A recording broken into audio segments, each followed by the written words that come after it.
Voilà, je vous dis bonjour à tous dans le nom du Seigneur. Je suis le frère Chen de l'église de Montreuil. Voilà, je me suis converti, ça fait pas très longtemps. Ça fait à peu près 2 mois que je suis chrétien. J'ai suivi un petit mois, j'ai voulu me baptiser très vite parce que moi j'ai grandi dans les choses de Dieu. Et j'ai toujours connu la mission. Les lumières, on est né dedans. On a toujours eu des serviteurs chez nous. J'ai ma mère qui a été chrétienne toute sa vie. Je suis entouré de pasteurs depuis tout petit. Mais comme disait un frère un jour, on doit goûter les choses de Dieu. On doit goûter Jésus pour dire qu'on le connaît. Moi, je pensais connaître Jésus, mais je le connaissais pas. Moi, pour ma part, il y a des gens qui cherchent la vérité. Il y a des gens qui combattent avec le diable. Moi, c'était pas ça. J'ai combattu avec Dieu toute ma vie. Si j'étais seul dans un endroit ou dans ma voiture, j'avais l'esprit qui me tombait dessus. Je vous dis la vérité, il y avait des fois, je demandais à des gens de venir avec moi pour faire des trucs en voiture, parce qu'à chaque fois que je me retrouvais tout seul, c'était la présence de Dieu qui me tombait dessus. C'était un combat. Moi j'ai combattu avec Dieu parce que je voulais rester dans ma position. Je demandais au Seigneur de me laisser tranquille. Et je voulais vraiment pas entendre parler des choses de Dieu. Moi, vous savez, j'étais pris dans la musique. J'étais un garçon qui faisait du rap. J'ai toujours été fan de ce genre de musique. Jusqu'au jour où j'ai pu faire du rap et travailler avec des artistes assez connus dans ce milieu-là. Donc pour moi déjà j'avais touché un but que je visais depuis tout petit. Et à la suite on m'a proposé de devenir animateur radio sur une radio. Donc alors là pour moi j'avais touché le gros lot. J'avais décroché le jackpot. Et pour moi j'avais tout ce qu'il fallait.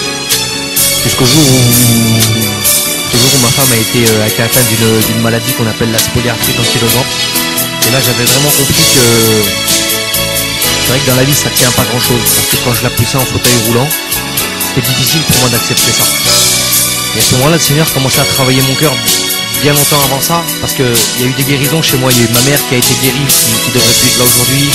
Il y a mon père qui a eu une guérison, il y a mon petit frère tous les jours de sa naissance qui devait mourir pas longtemps après. Ils ont donné 1 heure ou 2 à vivre. Donc le Seigneur a béni beaucoup de monde chez moi. On aurait dû être que moi et mon frère. Il devrait y avoir 3 personnes dans ma famille qui devraient plus être là aujourd'hui. Et moi j'avais en plus le culot de combattre le Seigneur. Il y avait des gens qui venaient me voir, j'étais même pas chrétien, et ils me disaient j'ai fait un songe, j'ai fait un rêve, le Seigneur m'a parlé, le Seigneur veut que tu deviennes chrétien et il t'appelle à son service. Et moi je leur disais mais je suis même pas chrétien, comment le Seigneur peut m'appeler à son service? Alors après quand je me retrouvais tout seul, je parlais au Seigneur, je disais Seigneur, moi je veux pas du tout déjà être simple chrétien, ça m'intéresse pas.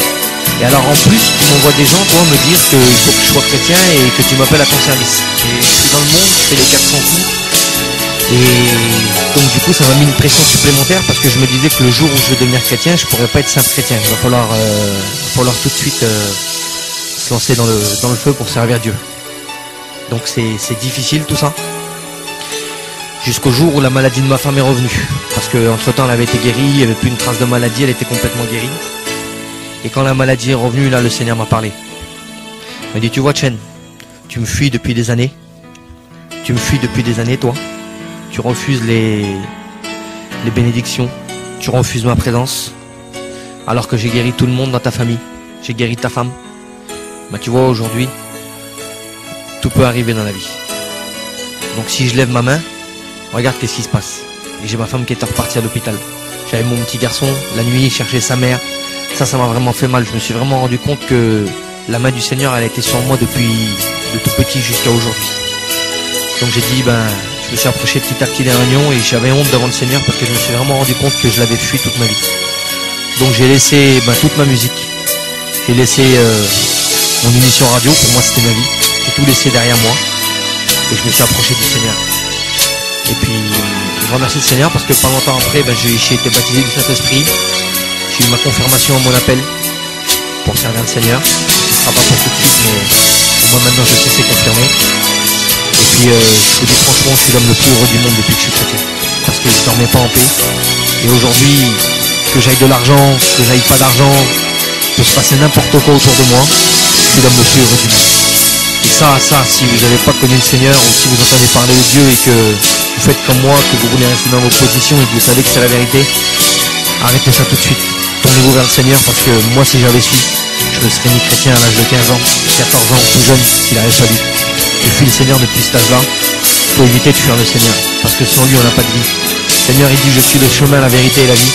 Alors moi j'ai choisi d'emprunter le chemin pour connaître la vérité et avoir la vie éternelle. Que le Seigneur vous bénisse.